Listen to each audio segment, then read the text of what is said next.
وَلَقَدْ يَسَّرْنَا الْقُرْآنَ لِلذِّكْرِ فَهَلْ مِن مُّدَّكِرٍ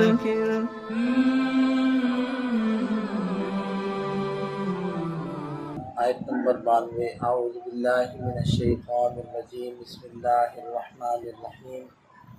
لن تنالوا البر حتى تنفقوا مما تحبون وما تنفقوا من شيء فإن الله به علیم۔ تم ہرگز نیکی کے کمال کو یا نیکی کے عظیم درجے کو نہیں پا سکتے جب تک کہ اس میں سے خرچ نہ کرو جو تم پسند کرتے ہو۔ وما تنفقوا من شيء، اور جو کچھ بھی تم خرچ کرو گے، فإن اللہ به علیم، تو یقیناً اللہ تعالیٰ اس کو خوب جانتا ہے۔ قرآن کریم کے اولین مخاطبین نبی پاک صلی اللہ علیہ وسلم کے براہ راست شاگرد اور قرآن کریم پر عمل کرنے والے سچے عشاق وہ حضرات صحابہ کرام کہ جو واقعتاً اس قابل تھے کہ وہ آپ علیہ السلام کے صحابہ بنتے اور وہ آپ علیہ السلام کے براہ راست شاگرد بنتے، اور وہ تو قرآن کا کوئی بھی حکم آتا تو دل و جان سے اس کے اوپر عمل کرنے کے لیے تیار ہوتے تھے۔ لہذا اب یہ آیت مبارکہ جب نازل ہوئی ہے تو اس کے اوپر عمل کرنے کے لیے ایسے ایسے واقعات ہیں اور ایک لائن ہے، ایک فہرست ہے پوری کہ جو حضرات وہ اس کے اوپر اس آیت مبارکہ کے اوپر عمل کر رہے ہیں۔ لہذا جو اللہ تعالیٰ نے یہ ارشاد فرمایا کہ تم ہرگز نیکی کے کامل درجے کو نہیں پا سکتے جب تک کہ اپنی محبوب چیزوں کو خرچ نہ کرو، تو حضرت ابو طلحہ انصاری رضی اللہ عنہ جو انصار میں سے ایک مالدار ترین صحابی تھے، اور ان کا ایک بڑا باغ، خوبصورت باغ تھا جو مسجد النبوی کے سامنے تھا، بیروحا، جس کے اندر ایک کنواں بھی تھا، اور آپ علیہ السلام کو اس کنویں کا پانی بڑا پسند تھا۔ تو وہ آپ علیہ السلام کی خدمت میں حاضر ہوئے، عرض کرنے لگے کہ اللہ کے رسول، اللہ تعالیٰ فرماتے ہیں کہ محبوب چیزوں کو خرچ کرو، تو میرے نزدیک اس باغ سے زیادہ کوئی اور محبوب چیز نہیں ہے، میں اس کو اللہ کے راستے میں خرچ کرتا ہوں، آپ کے حوالے کرتا ہوں۔ تو نبی پاک صلی اللہ علیہ وسلم خوش ہو گئے اور ارشاد فرمانے لگے یہ تو بڑا قیمتی باغ ہے، اور پھر فرمایا کہ میں یہ چاہتا ہوں کہ تم اپنے خاندان کے افراد کے اوپر اس کو خرچ کرو۔ لہذا انہوں نے اپنے خاندان کے جو افراد تھے، اپنے چچا زاد وغیرہ، ان کے اوپر اس باغ کو خرچ کر دیا۔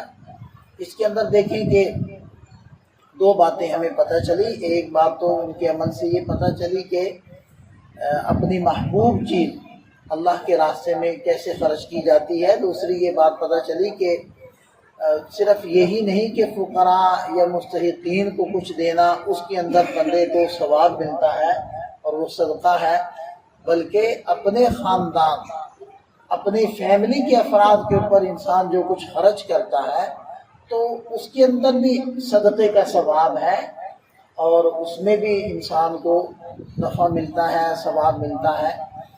تو یہ دو باتیں ہمیں پتہ چلیں۔ اسی طرح حضرت زید بن حارثہ رضی اللہ عنہ وہ آپ علیہ السلام کی خدمت میں حاضر ہوئے، کہنے لگے اللہ کے رسول، مجھے سب سے زیادہ محبوب میرا یہ گھوڑا ہے، میں اس کو اللہ کے راستے میں خرچ کرنا چاہتا ہوں۔ تو آپ علیہ السلام نے ان سے لیا اور ان کے بیٹے حضرت اسامہ رضی اللہ عنہ کو وہ دے دیا۔ اب وہ تھوڑا سے دلگیر ہوئے، غمگین ہوئے کہ یہ کیا، میں نے جو صدقہ کیا تھا وہ تو میرے گھر کے اندر ہی باقی ہے، مجھ سے نکلا، میری ملکیت سے نکلا اور میرے بیٹے کے پاس چلا گیا۔ تو آپ علیہ السلام نے ان کو تسلی دی اور فرمایا کہ اللہ تعالیٰ نے تمہاری اس نیکی کو قبول فرما لیا ہے۔ اسی طرح حضرت عمر فاروق رضی اللہ عنہ، ان کو ایک ان کی باندی وہ محبوب تھی تو انہوں نے اس کو آزاد کر دیا اللہ کے لیے۔ تو دیکھیں کہ یہ ہے حضرات صحابہ کرام کے جذبات، یہ تھے اولین مخاطبین کہ آیت مبارکہ سنتے ہی محبوب ترین چیز اللہ کے راستے میں جا کر خرچ کر دی۔ ہمارے سامنے بھی آیت مبارک آئی ہے تو آپ دیکھیں کہ ہم کتنا سوچتے ہیں کہ جو محبوب ہے، جو ہماری ضرورت کی چیز ہے، اس کو کیسے خرچ کر دیں۔ ایک دفعہ سوچیں گے، پھر 50 دفعہ سوچیں گے، پھر 100 دفعہ سوچیں گے۔ اتنی ہمت بھی نہیں ہوگی کہ ہم اپنے اہل خانہ سے جا کر مشاورت کریں کہ ہم یہ اللہ کے راستے میں نہ خرچ کر دیں۔ اتنی ہمت بھی نہیں ہے، بلکہ صحیح معنی میں اگر عرض کروں تو سوچنا بھی ہمارے بس کی بات نہیں ہے۔ جو کام حضرات صحابہ کرام کر گزرے، ہم اس کو تو سوچ بھی نہیں سکتے۔ اور یہ جو اللہ تعالیٰ نے ارشاد فرمایا کہ مما تحبون، کہ جو کچھ تمہیں محبوب ہے اس میں سے خرچ کرو، تو اس کا مطلب ہے کہ اس میں سے کچھ خرچ کرو۔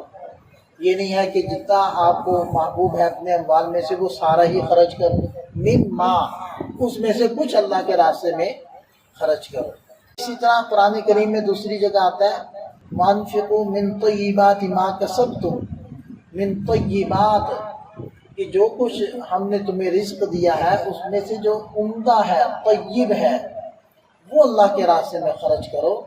ایسا نہ ہو کہ جو ردی ہے، ناقص ہے، جس کو انسان خود بھی الا ان تغمضوا فیہ، جس کو تم خود بھی نہیں قبول کرتے، الا یہ کہ تمہیں آنکھیں بند کرنی پڑے، چشم پوشی کرنی پڑے، تو ایسے اموال جس کو تم اپنے لیے پسند نہیں کرتے اس کو اللہ کے راستے میں خرچ نہ کرو۔ تو یہ اعلیٰ درجہ تو یہی ہے کہ آدمی محبوب اور پسندیدہ چیزیں اللہ کے راستے میں خرچ کرے، لیکن اس کا ہرگز یہ مطلب نہیں ہے کہ اگر ردی چیزیں یا جس کی انسان کو عام طور پر ضرورت نہیں رہتی، مستعمل، یوزڈ، استعمال شدہ چیزیں، تو وہ بھی اللہ کے راستے میں نہ دے، کیونکہ اس کے دل میں یہ آ جائے کہ اللہ تعالیٰ تو فرماتے ہیں کہ محبوب چیزیں دو، حالانکہ یہ تو ہمارے دل سے اتر چکی ہیں۔ تو یہ اس کا مطلب نہیں ہے۔ آدمی اگر وہ ردی چیزیں بھی، وہ بیکار چیزیں بھی، وہ استعمال شدہ چیزیں بھی، وہ دل سے اتری ہوئی چیزیں بھی اللہ کے راستے میں دے گا، بہرحال اس کا اجر و ثواب تو ہے، لیکن کامل درجہ وہی ہے کہ انسان محبوب چیزیں بھی خرچ کرے۔ تو بہرحال دونوں کام کرے، محبوب بھی کچھ خرچ کرے اور جو مستعمل ہے وہ بھی خرچ کر لے۔ اور میں سمجھتا ہوں کہ آج کے زمانے میں محبوب ترین چیز وہ پیسہ ہے، وہ روپیہ ہے، اور روپے سے ہر طرح کی چیز انسان خرید سکتا ہے اور ہر طرح کی ضرورت انسان کی پوری ہو سکتی ہے۔ تو جہاں استعمال شدہ اشیاء اللہ کے راستے میں دینا یہ صدقہ ہے، وہی نقدی دینا اس کا زیادہ اجر و ثواب ہے۔ اور آگے ارشاد فرمائے وَمَا تُنْفِقُوا مِنْ شَيْءٍ فَإِنَّ اللَّهَ بِهِ عَلِيمٌ، جو کچھ تم اللہ کے راستے میں خرچ کرو گے، تھوڑا خرچ کرتے ہو، زیادہ کرتے ہو، وہ ردی کرتے ہو، وہ محبوب چیز خرچ کرتے ہو، اخلاص سے کرتے ہو، دکھلانے کے لیے کرتے ہو، فَإِنَّ اللَّهَ بِهِ عَلِيمٌ، یقیناً اللہ تعالیٰ اس کو خوب جانتا ہے۔ تو ہم جو بھی خرچ کریں، تھوڑا کریں، زیادہ کریں، اس میں اللہ تعالیٰ کی رضا ہمارے پیش نظر ہو، دکھلاوا مقصود نہ ہو، اس کا کوئی بدلہ لینا مقصود نہ ہو۔ اللہ تعالیٰ ہمیں اس بات کی سمجھ عطا فرمائے۔